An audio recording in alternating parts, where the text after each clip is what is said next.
Welcome, dear listener, and thanks for joining us. I'm Yanto. And I'm Stephen. And this is a podcast all about the weird and wonderful world of the dark comedy anthology series, Inside Number 9. On each episode, we'll be diving into another one of Steve Pemberton and Reece Shearsmith's twisted tales, putting it under a lens and examining it to within an inch of its life. So make yourself comfortable, grab a cup of tea, and join us for The Ninth Degree. Hello, hello. Hello, welcome back for Series 3. Series 3. Ooh. I couldn't remember this. I wasn't sure if this one was a separate, just Christmas special. I'd forgotten that it was actually episode 1 of the series. Yeah, it's listed as part of Series 3, but I think it aired a few weeks before they then aired the rest of the series. I think it was a couple of months, actually. Yeah. It was 27th of December 2016, and then late February. Yeah. So, yeah. And if you're listening to this on the day that I think it's going to go out, that's a very special day. Is it? Because the date... It's the 9th of September. I was just thinking when you said that. So it's the 9th of the 9th. I just thought when you said that, I wondered, is it going to be the 9th of the 9th? That would be cool. It will be, yeah. Oh, and 2025, add that all up, is 9. Oh my God. I hadn't even thought of that, but yes, that is so true. That was a happy coincidence. Yeah. So, hope this is a good episode. We totally don't throw this all together. It's so planned. Well done. Yeah. How are you doing? How have you been? I'm good. How are you? Yeah, okay. Just battling the rising temperatures. Yeah. Yeah, today's been boiling. It's been, yeah, I'm not a fan. No.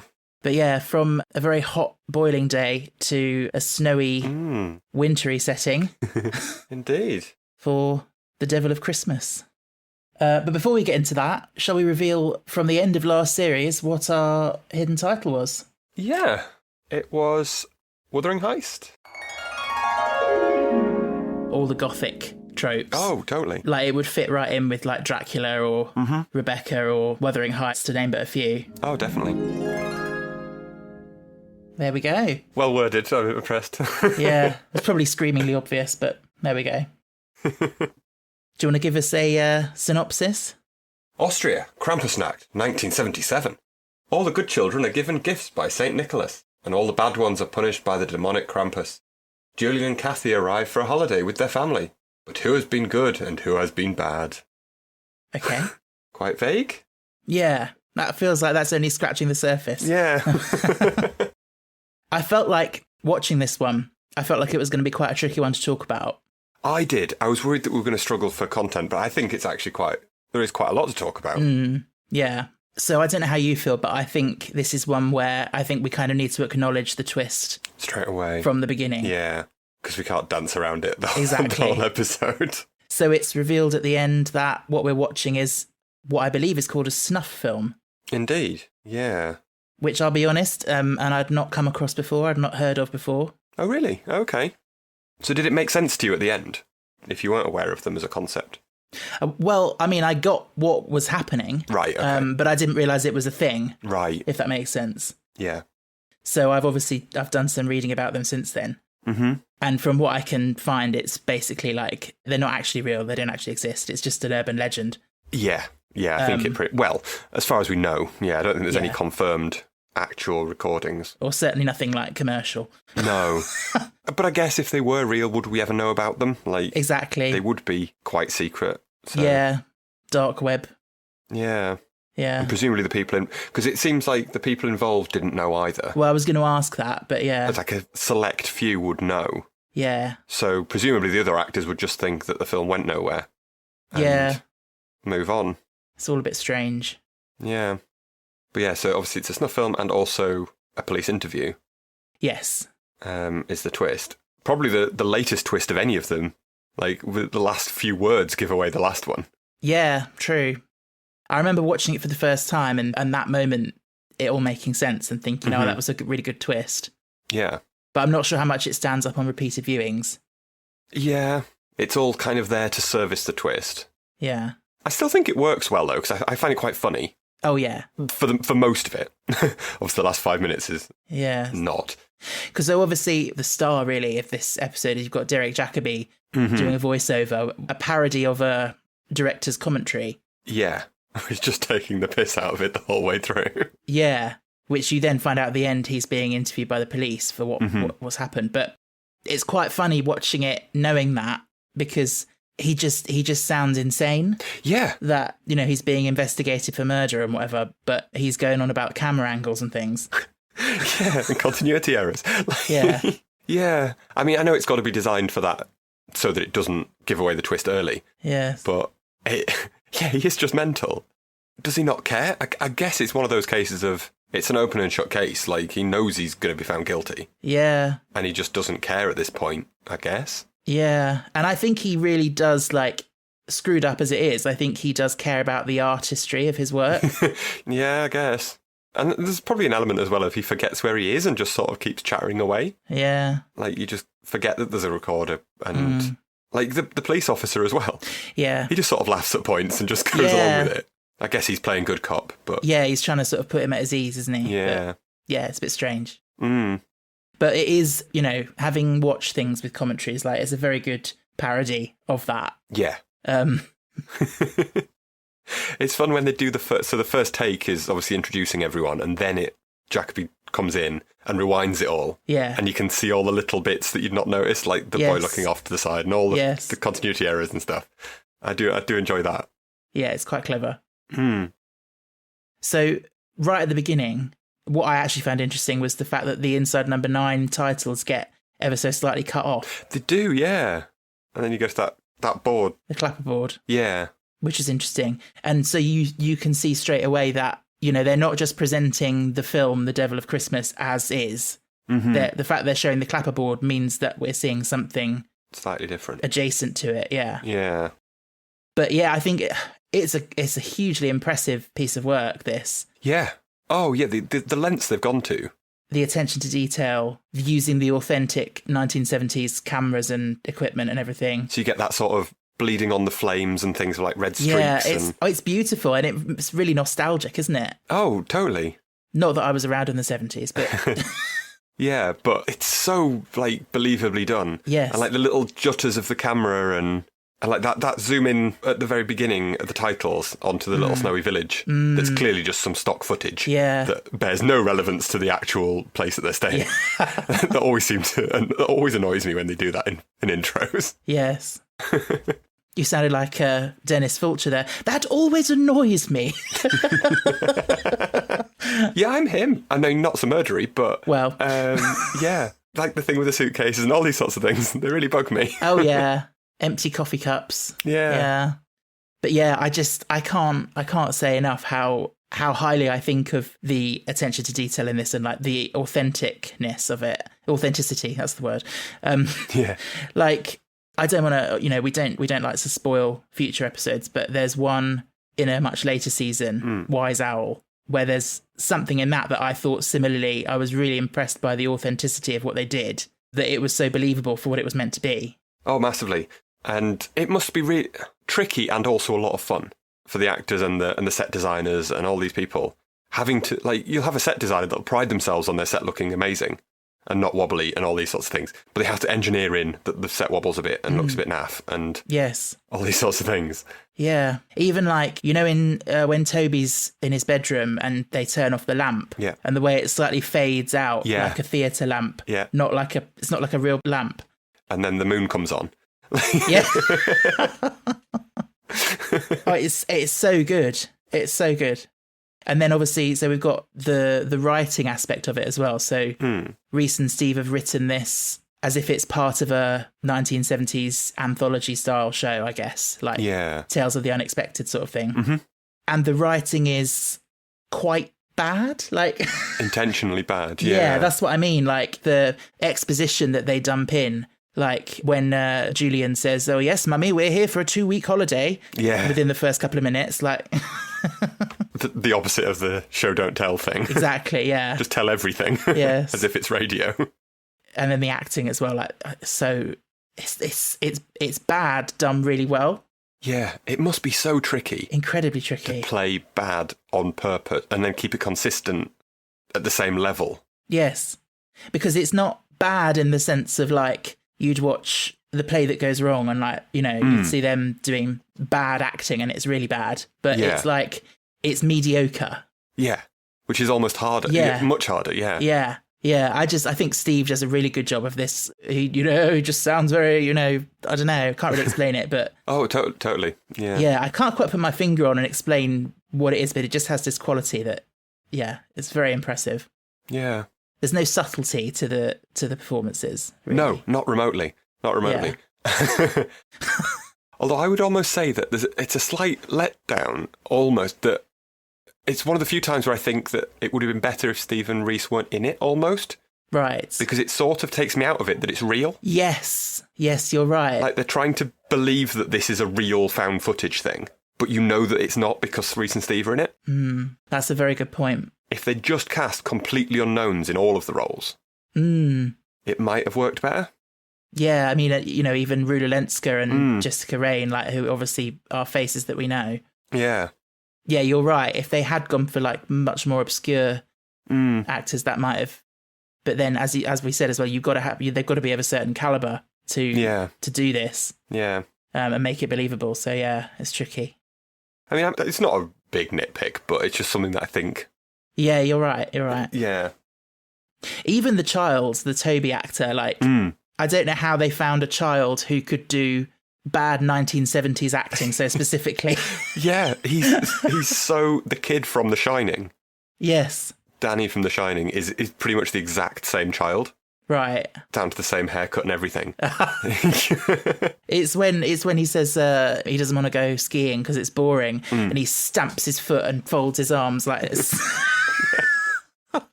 Yeah. So funny. And you've got Dennis saying, hard to find a good child given the subject matter of the film. Yeah. Which, I have some questions about that, the whole snuff thing. Well, I took it that was more that it's just a horror film. Yeah. Because, as far as I'm aware, like, these sorts of films, if they even did exist, the premise was that it was a normal film. Yeah. And the other actors didn't know anything about it. And there's like a couple of the crew did. Yeah, I was going to ask, like, how many people are in on it? Because obviously some people in the crew are, because they come on at the end with the sheet and everything. But I guess it doesn't matter if crew know in the same way, because no one out in the real world would know who they are and they can keep it secret. Whereas if you tell a reasonably famous person, then that's just going to get out. Yeah. So I guess the actors wouldn't know, and the crew, some of the crew at least, would. And also they'd never work again if they told anyone. So well, exactly, yeah. So it sort of keeps itself quiet. So a lot of the plot of this film, as it were, centres around this Krampus legend. Yeah. I've heard of it before. This Germanic sort of fairy tale figure. Bit creepy. Yeah. So we've got Rees is playing... Klaus, who then turns out to be Simon and is actually Ralph, the actor. Yeah. So many layers. There is a lot, yeah. Rees has the most layers because he's got to play Ralph, the actor, who is playing Simon, who is pretending to be Klaus. Yeah. But the whole while, it turns out, is actually Krampus, possibly, question mark. Yeah. And Thingy's boyfriend. Well, that's Simon, isn't it? Well, yeah, but another secret. Another secret, yeah. Yeah. But yeah, that is a creepy picture, isn't it? Yeah. I think that is the normal picture of him, I think. Or one of the, I don't think it was made for this. One of the standard ones. Yeah. But yeah, it's a bit, I mean, it's part of the genre, isn't it? But it's a bit weird that he's, just frightening Toby with all this stuff on the first night that they get there. And yeah, it's just an old-fashioned sort of thing, isn't it? For Klaus as a character, it's part of his tradition. In theory. His fake persona's tradition. Well, yes.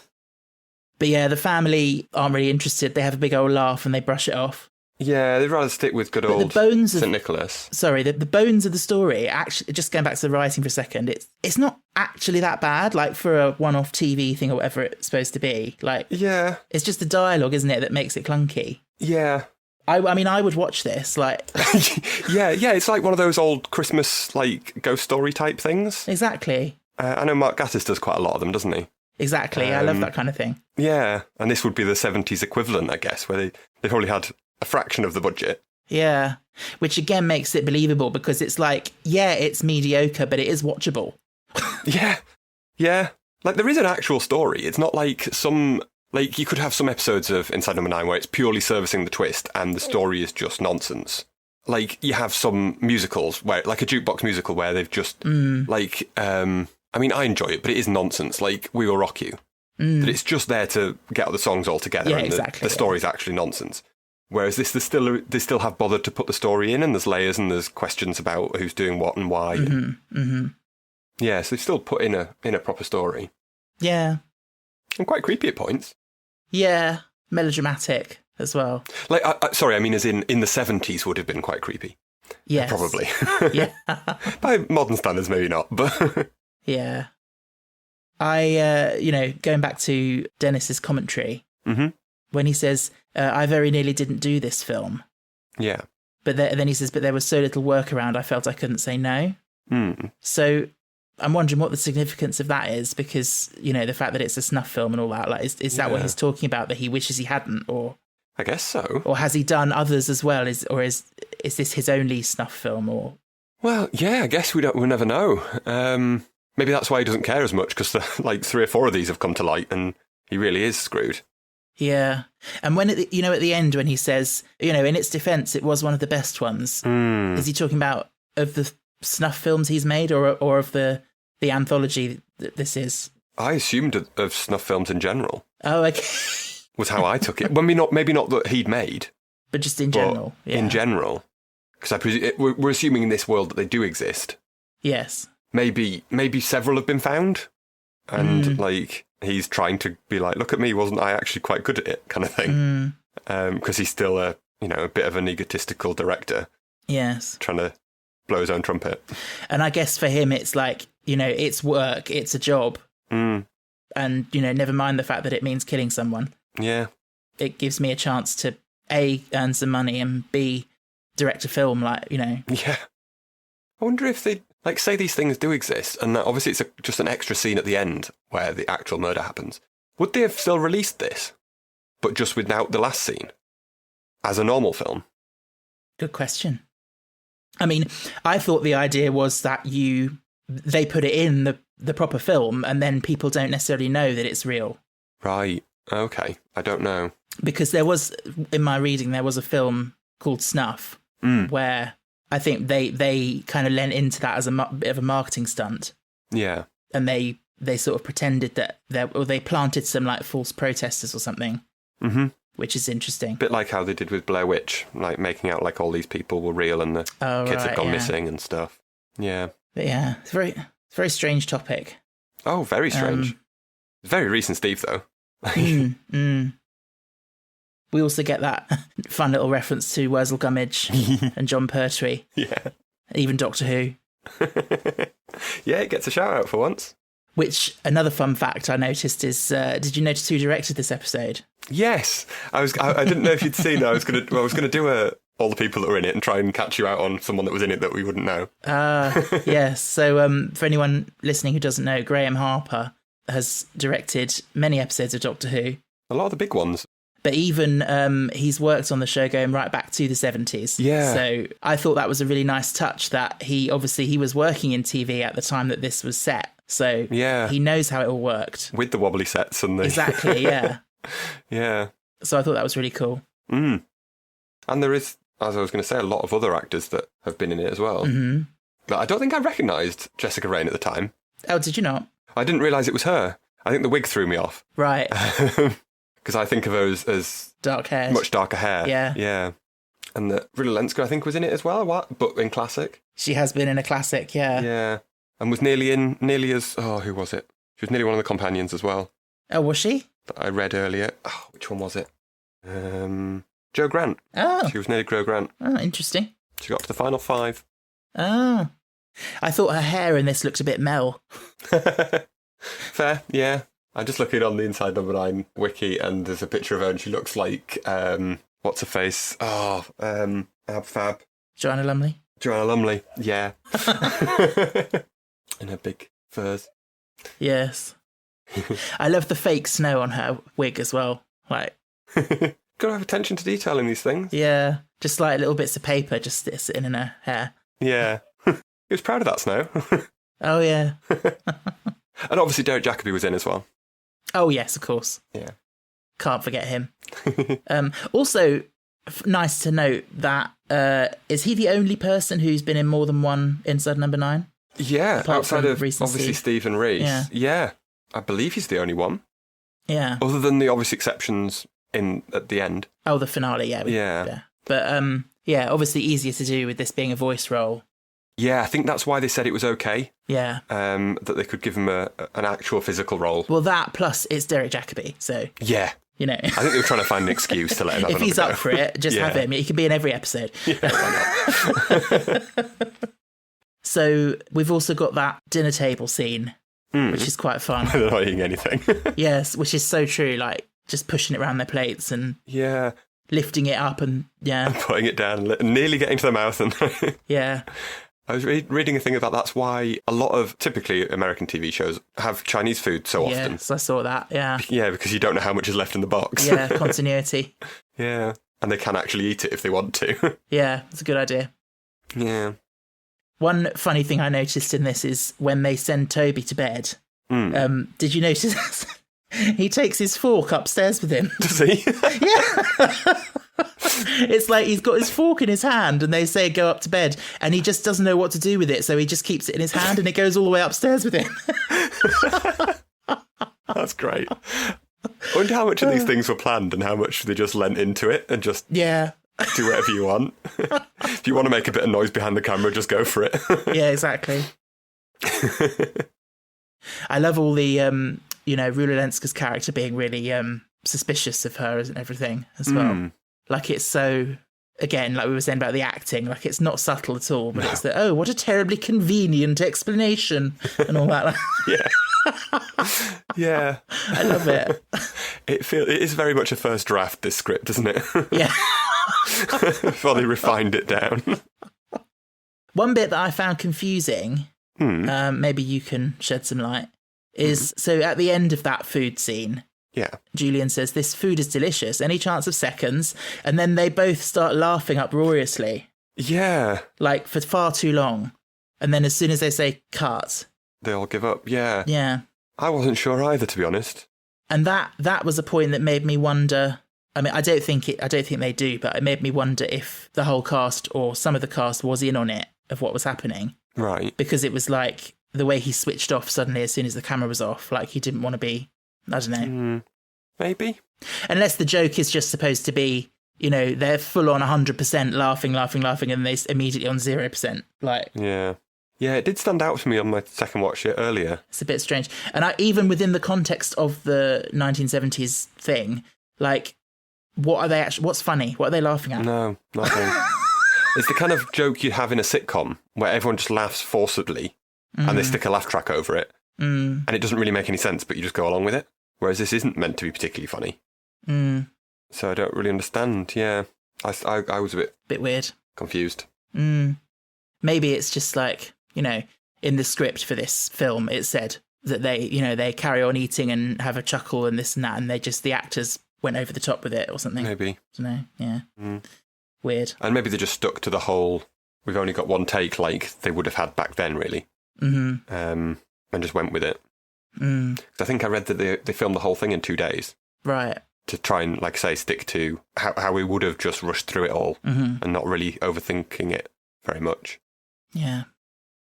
There's another hilarious moment there where you've got the obviously pre-filmed shower scene. That Julian is in the shower, like soaking wet and soaped up, and then a second later he bursts in, his hair's completely dry and Yeah. got the robe on.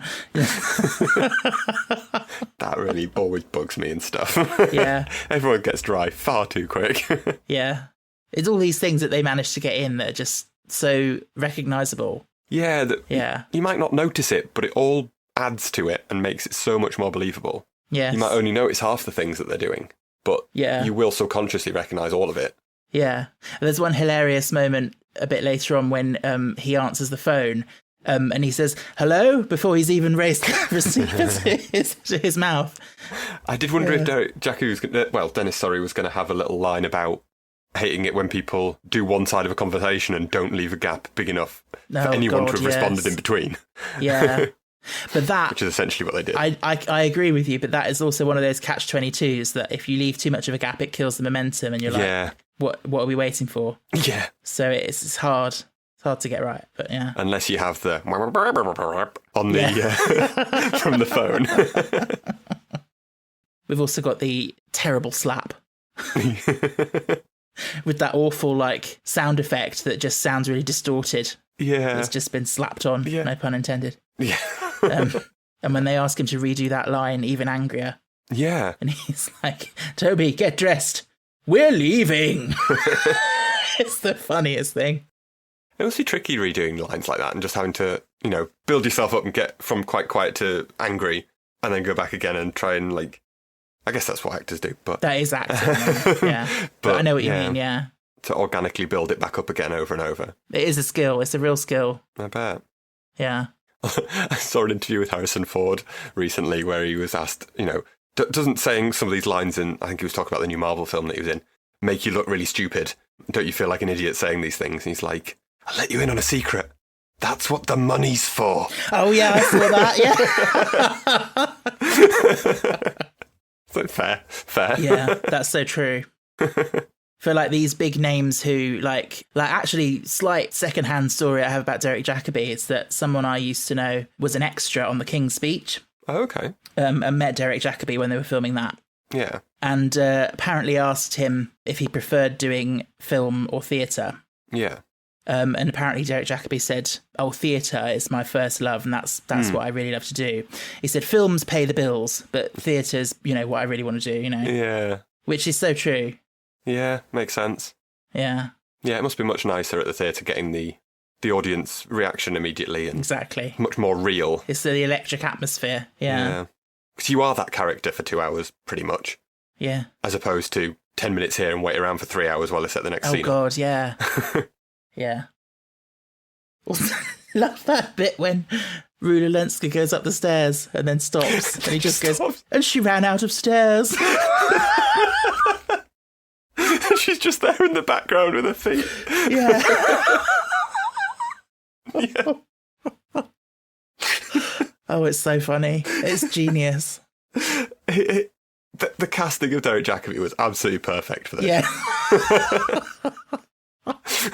I love him. His delivery is amazing. Although the young version of his character sounds nothing like him. No. Which bugs me a bit, but... Yeah, and I forget every time I watch it that that's meant to be him. Yes. I'm assuming you've seen Vicious. Yes. Yeah. Do you remember in that when they had the flashbacks with the younger versions of them? And I think Samuel Barnett played the young version of his character. Yeah. And he did such a good job, like, with his inflections and everything, like, matching him. It was so good. Completely. I was wondering whether I should mention Vicious. Yeah. That was great. I love that.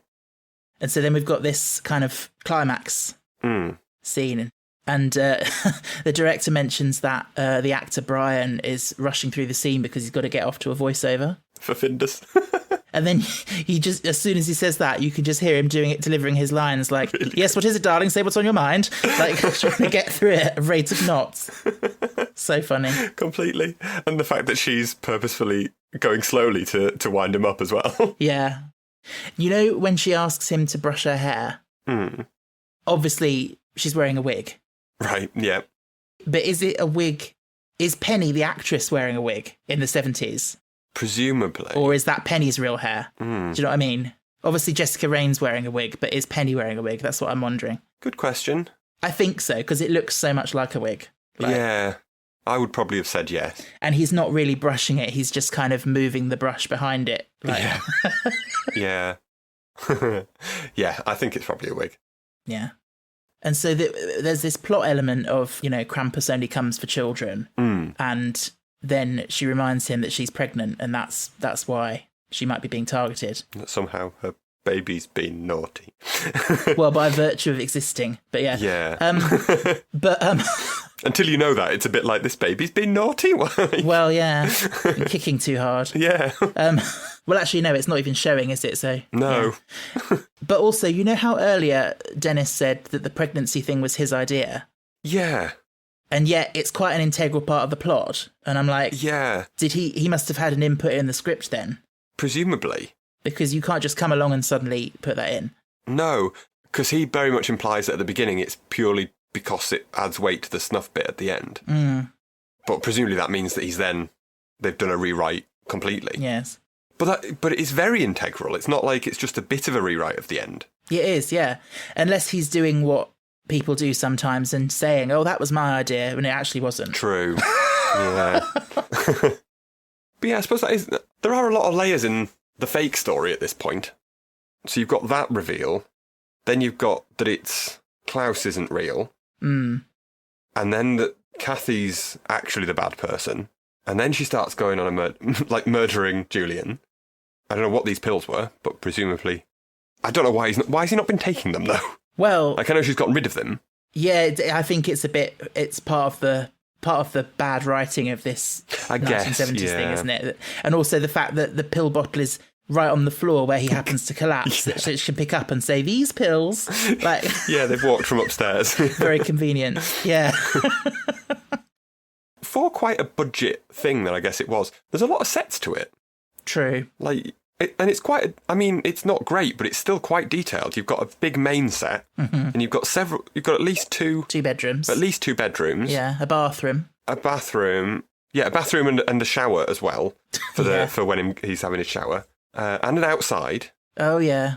Yeah, there's quite a lot of sets, yeah. Yeah, for quite a low budget thing. Yeah, that's where all the budget went, and not on the Krampus mask thing. Which will be right at home in a 70s Doctor Who. Oh, yeah. Wait, too good for 70s Doctor Who. Yeah, probably, yeah. Not enough bubble wrap, though. No. Yeah, so Klaus is actually, he takes off his moustache and he drops the accent and he's Simon, Kathy's boyfriend. Mm-hmm. I love the switch when he's like, don't worry, Julian. And then he goes, I'll look after her now. From one fake voice to another. Yeah. And so Dennis says, and that's your ending. And then he says, or something like that. Implying that would have been where the credits rolled. Presumably. Yeah. Like I say, if they were to release that as just its own film. Yes. And, make twice as much money, I guess, you can sell that as a real film and then the other bit as a bonus. Yes. And that would have been a fairly decent ending, to be honest. Yeah. Like, it works. but then you've got this other scene, like, because there's scene 18A and 18B. Mm. And I felt like 18A was also, could also have been quite innocently part of it. Yeah. Oh, yeah, yeah. So I don't know why he says that's the ending when they embrace. No. It gets a bit confusing towards the end. Yeah. Of what's real and what's just there for Kathy's benefit. Exactly, yeah. Temporarily, anyway. Well. To get her into the right position, I suppose. But yeah. And I say how Dennis had to go down to the floor. He had to be there for the climax. That makes him sound quite bloodthirsty. Yeah. Like, because we said before about, was he just accepting this just because it was work? Was it just money as well? But actually, he wants to see it. It sounds like he's quite into it, yeah. Which is a bit grim. Creepy. Yeah. There's another great line there, which is so exposition dumpy, where she goes, I know I shouldn't drink, what with me being pregnant with your baby. Really spell it out in case someone's missed it. Yeah, just in case you missed it, yeah. And then, so he's so weird, isn't it? He comes marching out in those goat legs. Yeah. And he's like chaining her to the bed. Yeah. And he's like, I don't know anyone called Simon. I'm Krampus. And then she screams as he sort of reaches towards her. And so am I right in thinking that in the narrative of the film, he is supposed to be Krampus? I really don't know at this point. It does get confusing, doesn't it? Yeah, I'm not 100% on what's really canon or within this film. Yeah. I did massive air quotes for the benefit of the for the benefit of the tape, yeah. Or is he just a man who is into Krampus play? Like Rule 45 of the internet or whatever it is. Yeah, exactly. Let's say yes, I don't know. Because I think the idea is that he is this man she's seeing him as the man Simon in costume, and then when it transitions to 18B, it's like he transforms into the creature and actually kills her. Yeah, well, because they put the mask back on the other guy, don't they? Yeah. So But I don't know. Was Klaus Krampus all along? Yeah. Yeah. With a random human body. Like human chest, I don't know. Yeah. Weird. Yeah. But as you said, as you keep saying, it just sort of ties into the whole, it doesn't make much sense anyway, and that's kind of the point. Well, exactly. The point of it was to kill someone. It wasn't really to make sense, was it? No. So then they announce that they're going on to scene 18B, which Penny, the actress, was not aware of. Mm-hmm. She's not had her pink pages or whatever. No, she hasn't. But it still seemed to me like the crew all know what's going on. Yeah. Well, the crew, not the cast specifically. The cast have all been shuffled away. Yeah. And that's the thing. They ask Ralph to step off, don't they? Which supports what you were saying about the other cast members are not aware. Because Brian's had to go off for a thing anyway. Yeah. Celia and the child actor are not in it anymore. No, they've long gone. So they've all gone. So it is just Penny now. Yeah, and it was just a very little bedroom set just off on its own. I think it's just the crew that needs to know are there. So I'm that answers my question that I was going to ask, which is why they swapped to this other guy. Yeah. It's because they need someone who is willing to do it. Mm-hmm. And that Ralph doesn't have to be involved. Yeah. That's how I took it, yeah. Yeah. Oh, it's very creepy, very disturbing. It's her, like Dennis says when he says, always a strange moment when you see them realise what's going on. There's no acting here, that's genuine fear. Yeah.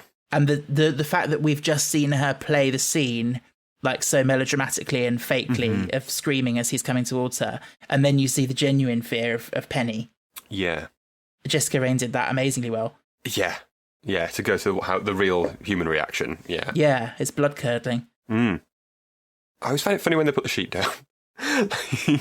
They're about to kill someone and they care about the sheets. Yeah. They're still going to get blood everywhere. I don't think it matters if it goes on the sheets as well. Yes. And yeah, so he goes towards her with a machete, and then they freeze frame, and that's all you see. Yeah. And we find out that the commentary was, in fact, a police interview. Mm-hmm. Interesting. I love that and it's just the last line of the episode gives you that final big twist, which is, expertly done. Yeah, it is, because it makes you reassess the whole thing. And like I said, you can suddenly envisage Derek Jacobi sitting in the police interview room. Yep. And he's been sitting there the whole time going on about, did you notice, I like this snow and all that, about all these little things that don't matter. Yeah. And the policeman's just been like, letting him talk. Entertaining it, Yeah. It's very, very interesting. Yeah, it's really well done. Yeah, and how it goes from 0 to 100 at the end, from just funny little stupid horror film that's really bad to then quite darkly serious. Yes. Is such a good 180. Yes. That they do so well. I did read that it got some mixed reviews. Some people saying that it was, fantastic and all the way right to the end. And then other reviewers saying that the ending was a bit too far. I don't agree with that personally. No, I don't agree. But I suppose it depends what you're looking for, really. Yeah. My criticism in a way would be to the casual viewer. I imagine it might be a bit boring, the start. Yeah, if you're not a regular viewer, you're not aware of what it is. Yeah. It's not gonna resonate. It's not gonna sell you on it, is it? No. Yeah. And if you just watched it in isolation, you wouldn't have a clue. I think a lot of people would switch off. Yeah. Especially when you consider how long it takes before Derek Jacobi comes in. Yes. If you started watching it and it's just like, well, what is this drivel? Yeah. And you'd give up within the first 5 minutes before it actually got. Yeah. You realised that it was meant to be like that. Yeah, in that sort of between Christmas and New Year slump. When it aired, just. Yeah. Well, yeah, I guess if it's just after Christmas, you might just think it's some repeat from the 70s. Yeah, exactly. And give over with it. And say, is that Steve Pemberton's dad? You didn't know he was an actor. Yeah. Yeah. I don't think it went too far, but oh no, not me neither. But I'm curious, these people who said that, would they have rathered it ended where? Well, yeah. And would that not have been underwhelming? Yeah, I think so. I mean, for an Inside Number 9, you need a massive rug pull normally, don't you? Oh, totally. Yeah. I mean, you did get twists before that, but not the same kind of twist. Exactly. It's like the twists within the actual narrative of the film. Yeah. Versus the Inside Number 9 twist, which is the overall twist. Yeah. Exactly. Yeah, I'm not sure what they were wanting, really, the critics that didn't like it. No. But where does it sit for you then, in terms of a rating? A rating. Oh. Like you said earlier, it's a tough one in that it's really good, but it's not a great one for a rewatch. Like, a lot of the episode is just sort of them chatting and going through what you know they have to go through to make the end work. But on an original, just a first single watch, it's very clever, and it's interesting, and it's different. I think I'm going to go a 7. Oh, that's good. Yeah. That's a good level for it. That feels right to me. Yeah. So I was toying between a 5 and a 6. Okay. Because I think, partly to do with rewatchability. And partly to do with, as an episode of Inside Number 9, it's not that representative. Not that that's a bad thing. True. I think I will say a 6 because it is very good. And it's so, even if it's just for the attention to detail, and the technical, what they've done to achieve it, and the skill of the acting and everything, it is fantastic. Yeah, because it really evoked a lot of those things for me. Like, I kept thinking of, have you ever watched Twin Peaks? It sort of vaguely reminded me of that in a way. Just the acting style and the camera work and stuff.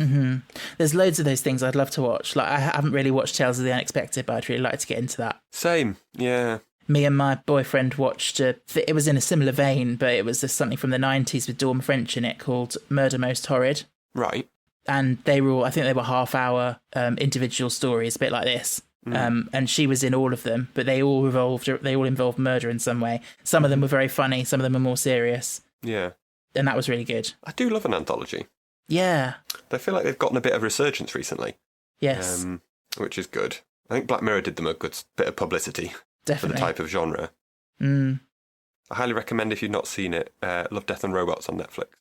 Oh, right. That's a similar-ish, I would say. It's all short stories. They're all like, I think the longest is about 15 minutes. Okay. Oh, okay. The shortest is about 3, I think. Oh, wow. But they're all animated. Okay. In various different animation styles. Sounds cool. So some are anime, some are like hyper-realistic. Some are really cartoony. But yeah, I highly recommend. Did you spot the hair? I didn't. Neither did I. And I've forgotten to even look up where it is. Yeah, see, we all know I never spot it because I like to think I'm just too wrapped up in watching the drama to see the hair, but yeah. Let me look it up. I wonder if I can guess where it might be. I wondered if it might be in Toby's bedroom. I looked on the shelves. on those shelves, yeah. But you couldn't see it there. I couldn't, but it doesn't mean it wasn't there. The lighting was a bit all over the place. The hair is on the table in the opening scene as the camera pans. So it's right in front of the camera on a big table full of a load of clutter. Oh, okay. In the main room. Sort of on the right of the fireplace, like that area where Julian dies. Yeah. That sort of area, I think. Okay. But there's a lot of shit on the table. Well, there we go. I got through 2 series spotting it. Failed. Yeah. Yeah, we'll blame the 1970s camera quality for not being able to see it. It was too grainy. I couldn't see it. Yeah. But yeah, that was a fun one, I think. It was, yeah. There's a lot going on. Yeah, a lot more than at first glance. Yeah, and so much from the technical point of view, like you say, with the crew side of it and like how they built it and stuff. Really interests me. I'm really interested in sort of behind the scenes and exactly how these things are made. So I imagine it was a lot of fun to work on.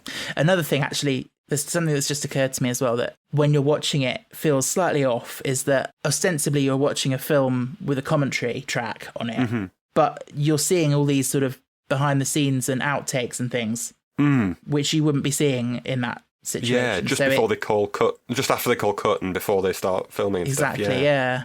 So that's almost a hint there, isn't it, that you're not watching what you think you're watching. Yeah. And they get a bit more frequent as it goes on, I think. Yes. Yeah, very interesting. Well, there we go. On to Series 3 proper next week with The Bill. The Bill? Look forward to that. More of a northern one for me. Yes. You'll be in your element. I know all of those people. But yeah, we'll get on to that next week. Yes. Quick public service announcement, Oh. just to let people know that by request, I have set up a Discord server for anyone who might be interested in discussing Inside Number 9 or, dare I say, the podcast. So if you are interested in that, it'll be found in the link tree, which is in our show notes. Awesome. So have a look at that. So I suppose it's time to close the door on Number 9. But you never really leave, do you? Thanks for listening to The Ninth Degree. If you'd like to get in touch, you can find us on Instagram, Twitter and TikTok at Ninth Degree Pod, or email us at ninthdegreepod@gmail.com. You can also leave us a rating or a review wherever you get your podcasts.